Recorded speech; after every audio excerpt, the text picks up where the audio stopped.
കേരളത്തിൽ ആദ്യമായി nano and AI സർജറിയിലും മെഡിസിനിലും കൊണ്ടുവന്ന ഡോക്ടറാണ് ഇന്ന് നമ്മളോടൊപ്പം ഉള്ളത്.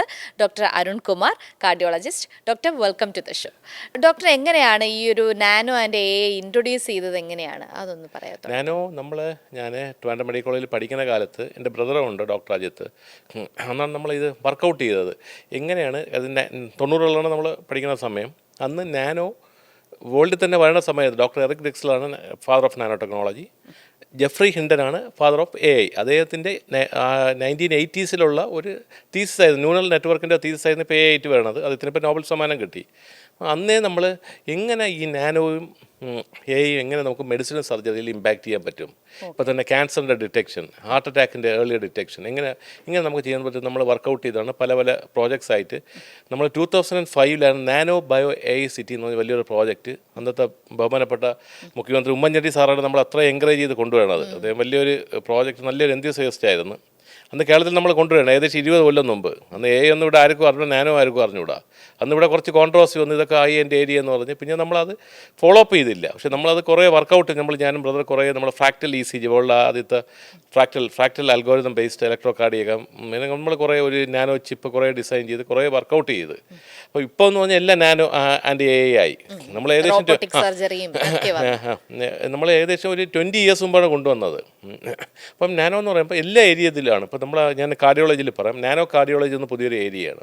എന്ന് പറഞ്ഞാൽ ഇപ്പം നമ്മളൊരു മയോകാർഡിയൽ ഇൻഫാർഷൻ, അപ്പം നമ്മൾ ഹാർട്ടിൽ ബ്ലോക്ക് വരുന്ന സിമ്പിളായിട്ടുള്ളത്, ഹൃദയത്തിലോട്ട് രക്തം കൊണ്ടുപോകുന്ന രക്തക്കുഴലിലോട്ടുള്ള ബ്ലോക്കിനെയാണ് നമ്മൾ പ്ലേക്സ് വന്ന ബ്ലോക്കിനെയാണ് മയോകാർഡിയൽ ഇൻഫാർഷൻ എന്ന് പറയുന്നത്. ഹൃദയസ്തംഭനം വേറെയാണ്.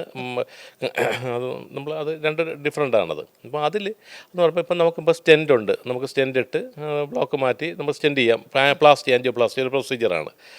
പിന്നെ CABG, ബൈപ്പാസ് ഗ്രാഫ്റ്റ് എന്ന് പറയും.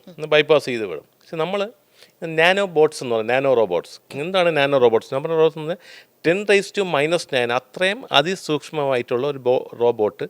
അത് നമ്മൾ മില്യൺസ് ഓഫ് റോബോട്ട് എന്ന് പറഞ്ഞാൽ ഏകദേശം ഒരു 10,000 റോബോട്ടിന് നമ്മൾ ബോഡിയിൽ ഇഞ്ചെക്ട് ചെയ്ത് വിടും. അപ്പോൾ നമ്മൾ ചോദിക്കും ബോഡി റിജക്റ്റ് ചെയ്യില്ലെന്ന്. പക്ഷേ ബോഡിക്ക് കമ്പാക്റ്റബിൾ ആയിട്ടുള്ള മെറ്റീരിയലാണ് നാനോ ഗോൾഡ്, നാനോ ഡയമണ്ട് ഓയിലുള്ള മെറ്റീരിയലാണ് സെഫാലിക് വെയിൻ വഴി നമ്മൾ ഇഞ്ചെക്ട് ചെയ്ത് ബോഡിയിലോട്ട് വിടുമ്പം നമ്മൾ എങ്ങനെ നമുക്ക് ഗൈഡ് ചെയ്യാൻ പറ്റും. അപ്പോൾ ഈ ബ്ലോക്കിൻ്റെ അവിടെ ചെല്ലണം. അത് ഇങ്ങനെ ഗൈഡ് ചെയ്യാൻ പറ്റുമെന്ന് പറഞ്ഞാൽ നമ്മൾ അക്കോസ്റ്റിക്സ് വെച്ച് ഗൈഡ് ചെയ്യാൻ പറ്റും, അൾട്രാസൗണ്ട് വെച്ച് ഗൈഡ് ചെയ്ത് നമുക്ക് കറക്റ്റ് ആ ബ്ലോക്കിൻ്റെ അവിടെ എത്തുമ്പോൾ തന്നെ ഈ റോബോട്ട് തന്നെ ഓരോ ബ്ലോക്കിനെയും സർജറി തന്നെ നമ്മളിപ്പോൾ ഒരു ഒരു അവയവത്തിന് അല്ലെങ്കിൽ ടിഷ്യൂവിനാണ് സർജറി ചെയ്യണത്.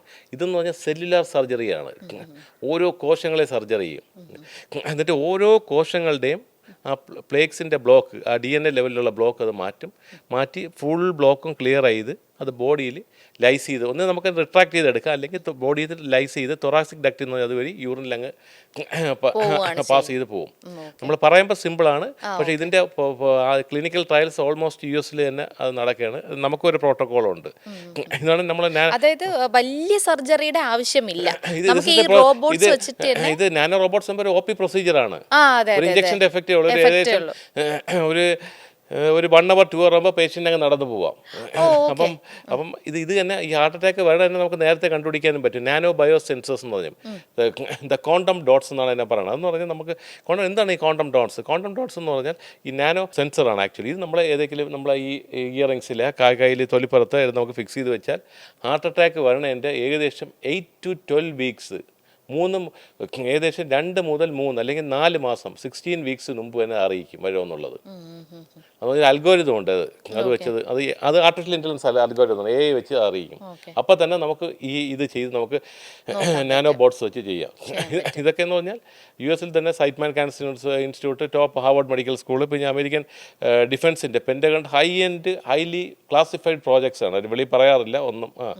ഇന്നിപ്പോൾ ഓൾമോസ്റ്റ് AI വരുന്ന സമയത്ത് ഇതെല്ലാം വരും. ഇതാണ് നമ്മളെ നാനോ കാർഡിയോളജിയിൽ ഒരു ഏരിയ, നാനോ ബോട്ട്സ് വെച്ചിട്ട് പിന്നെ പിന്നെ നമ്മളെന്ന് പറഞ്ഞാൽ എങ്ങനെയെന്ന് പറയുമ്പോൾ നമ്മൾ ഹാർട്ട് അറ്റാക്ക് വരുമ്പോൾ നമ്മൾ ഹാർട്ടിൻ്റെ ഒരു ഏരിയ ഗാംഗ്രീൻ വന്ന് അത് കേടായി പോകും. പിന്നെ രണ്ടാമത് റീകൂപ്പ് ചെയ്യാൻ പറ്റില്ല, രണ്ടാമത് വീണ്ടും പഴയ പോലെ ആക്കാൻ പറ്റില്ല. അതിനാണ് നമ്മൾ നാനോ സ്റ്റെം സെൽ തെറാപ്പി എന്ന് പറയും. വിത്ത് കോശം കൊണ്ട് ഇപ്പോഴത്തെ സ്റ്റെം സെൽ തെറാപ്പി ഉണ്ട്. സ്റ്റെം സെൽ തെറാപ്പി 50-50 ആണ് ചാൻസ്. ഈ നാനോ സ്റ്റെം സെൽ തെറാപ്പി എന്ന് പറഞ്ഞാൽ നാനോ ടെക്നോളജിയും ആർട്ടിഫിഷ്യൽ ഇൻ്റലിജൻസും വെച്ച് നമ്മളതിനെ ഗൈഡ് ചെയ്ത് പോകും. ഹാർട്ട് അറ്റാക്ക് വരുമ്പോൾ നമ്മുടെ ഏകദേശം കുറേ കോശങ്ങളെ കേടായി പോകും. ഇപ്പോൾ ഗാംഗ്രീൻ ആയി പോകും, നമ്മൾ നെക്രോസിസ് എന്ന് പറയും. അപ്പോൾ രണ്ടാമത് റീകൂപ്പ് ചെയ്തെടുക്കാൻ പറ്റില്ല.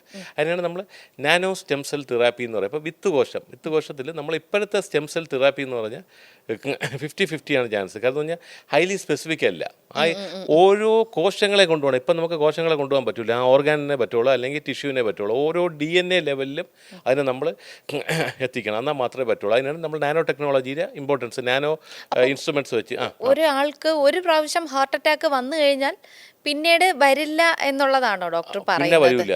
അതാണ് അതായത് നാനോ ആ കാർഡിയോളജി. ഹാർട്ടിനെ അത്രത്തോളം പെർഫെക്റ്റ് ആയിട്ട് നമ്മൾ തിരിച്ചു വയ്ക്കുക. അതാണ് നാനോ കാർഡിയോളജി, ഹൈ എൻഡ് ഏരിയയാണ്. ഇപ്പൊ ഈ ഒരു സർജറി ഇപ്പൊ നാനോ ടെക്നോളജി വെച്ചിട്ട് തന്നെ നമ്മൾ ഈ ഒരു ഹാർട്ട് സർജറി കഴിഞ്ഞു കഴിഞ്ഞാൽ അതൊരു ബ്ലോക്ക് വന്ന് അതിനുശേഷമായിരിക്കും ഒരു ഹാർട്ട് സർജറിയിലേക്ക് പോകുന്നത്. അപ്പൊ അങ്ങനെ ആയി ഇപ്പൊ ഡോക്ടർ നേരത്തെ പറഞ്ഞു ഓൾറെഡി ഹാർട്ട് തന്നെ പെർഫെക്റ്റ് ആയിട്ട് തന്നെ തിരിച്ചു കിട്ടുമെന്ന് പറഞ്ഞു. അങ്ങനെ ചെയ്ത ഒരാൾക്ക് പിന്നീടുള്ള ലൈഫ് സ്റ്റൈൽ എങ്ങനെയായിരിക്കും? പിന്നീടുള്ള ലൈഫ് സ്റ്റൈൽ അദ്ദേഹം പഴയ പോലെ ഹാർട്ട് ഏകദേശം ഒരു 20-25 ഇയേഴ്സിന്റെ ഹാർട്ടായി. സ്റ്റെം സെല്ലാണ് അദ്ദേഹത്തിന്. ഇപ്പോൾ ലൈഫ് സ്റ്റൈൽ കുറച്ച് ചേഞ്ച് ചെയ്യാലും കുഴപ്പമില്ല. ഇപ്പം വല്ലപ്പോഴും ഇപ്പം ചിലവർ തന്നെ കുറച്ച് അവർ ലൈഫ് സ്റ്റൈൽ പഴയ പോലെ കുറച്ചായാലും കുഴപ്പമില്ല. പഴയ പോലെ ഹാർട്ടായി പോയി, അത് 20 അത്രയ്ക്ക് ചേഞ്ച് ആണ്. അതാണ് നാനോ കാർഡിയോളജി എൻറ്റയർലി പഴയ പോലെ ആയി. അപ്പം ഇതിൽ തന്നെ ഞാൻ ഒരു എല്ലാം DNA ലെവൽ ചേഞ്ചസ് ആണ്. അപ്പം നമ്മൾ ജനറ്റിക് ചേഞ്ചസ് ആണ്. ഇപ്പം തന്നെ എൻ്റെ അടുത്ത് പല പേഷ്യൻ്റ് പറയും സ്ഥിരം സിഗരറ്റ് വലിക്കുന്നവർക്കും മദ്യപിക്കുന്നവർക്കും ഹാർട്ട് അറ്റാക്ക് വരാറില്ല. 80-85 ഇയേഴ്സ് വരെ ജീവിക്കണ എൻ്റെ പേഷ്യൻ്റ് ഇപ്പോഴും ഉണ്ട്. സ്മോക്ക് ചെയ്യുകയും ചെയ്യും, ആൽക്കോളിക്കുമാണ്. പക്ഷേ മദ്യപിക്കാത്തയും ചിലപ്പോൾ ഇപ്പോൾ ഒരു ആൽക്കോളിക്സുമാണ് ഇപ്പോൾ 30-35 കുറഞ്ഞ് വീണത്. എവറിത്തിങ് ജീൻസ് ആണ്. ഇപ്പോൾ പോസ്റ്റ് കോവിഡ് കറക്റ്റാണ്. പോസ്റ്റ് കോവിഡ് കൊണ്ട് വാക്സിനൊക്കെ വരാം. ഒരു കേസാണ്. ബിക്കോസ്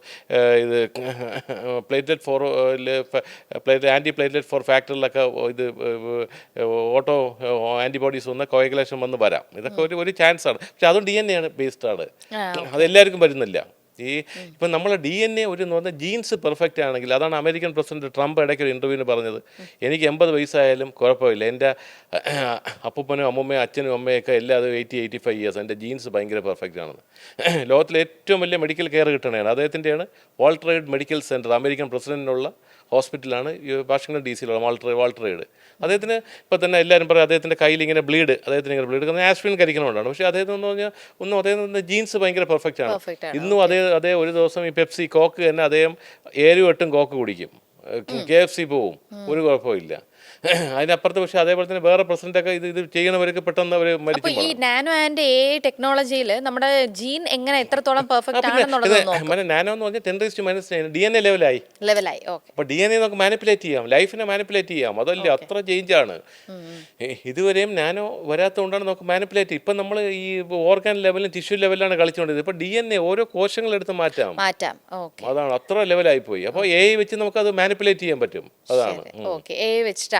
അപ്പൊ ആ ഒരു രീതിയിലാണ് നമ്മൾ പിന്നീട് ഇവർക്ക് മെഡിസിന്റെയോ അങ്ങനെയൊക്കെയുള്ള ആവശ്യങ്ങൾ. മെഡിസിൻ്റെ ആവശ്യം ഇപ്പം നമ്മൾ ഒരു പ്ലാസ്റ്റി ചെയ്താൽ CABG ചെയ്താൽ എക്കോസ്പ്രിൻ, രക്തം കട്ട പിടിക്കാതിരിക്കാനുള്ള എക്കോസ്പ്രിൻ, ക്ലോപ്ലെറ്റ്, പിന്നെ നമുക്ക് ബ്ലിൻ്റെ, അങ്ങനെ കുറേ ടാബ്ലറ്റ്സ് കഴിക്കാറുണ്ട്, സ്റ്റാറ്റിൻസ്, കൊളസ്ട്രോളുള്ള.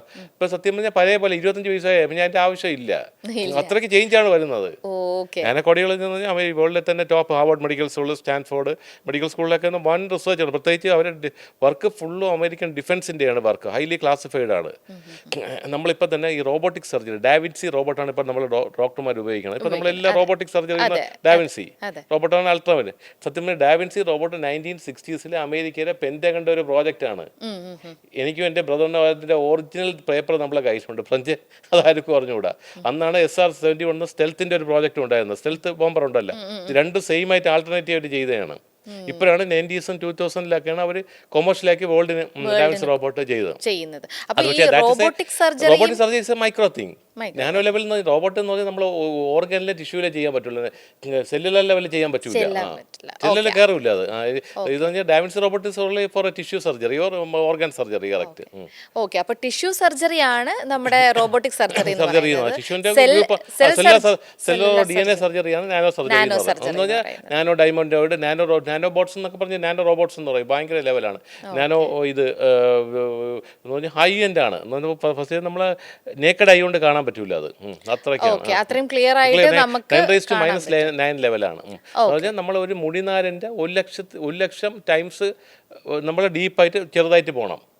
ഈ മുടിനാരൻ്റെ 1,00,000 ടൈംസ് ഡീപ്പായിട്ട് ചെറുതായിട്ട് പോകണം. അതാണ് നാനോ എന്ന് പറയുന്നത്.